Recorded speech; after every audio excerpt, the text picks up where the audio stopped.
ay guys, meron tayong dragon fruit. Ayan guys, oh, malalaki. Ayan. Matamis to guys, at saka ang sarap nito. Kakapitas lang to kanina guys. Ayan o.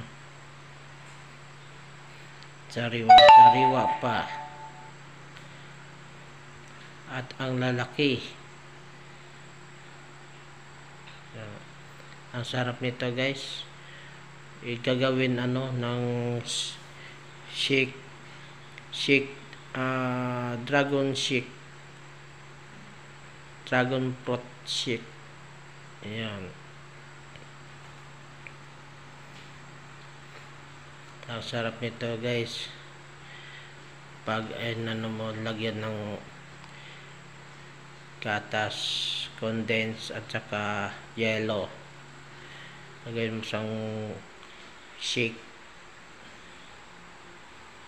Kahit na hindi naman isi-shake, pwede naman na slice mo lang tapos kakainin, pwede na rin. Masarap na rin siya kasi matamis na rin siya. Ayan.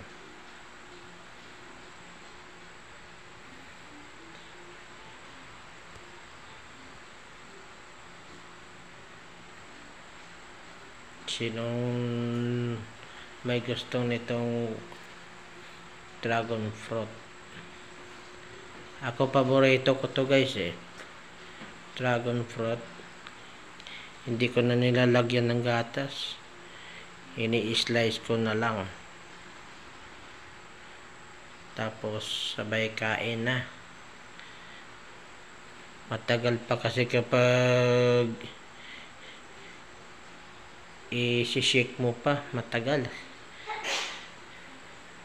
Kaya ginagawa ko, ini-slice ko na lang. Kinakain ko na lang agad. Ayan. Yan guys. Hanggang dito na lang guys. Thank you for watching. Bye bye.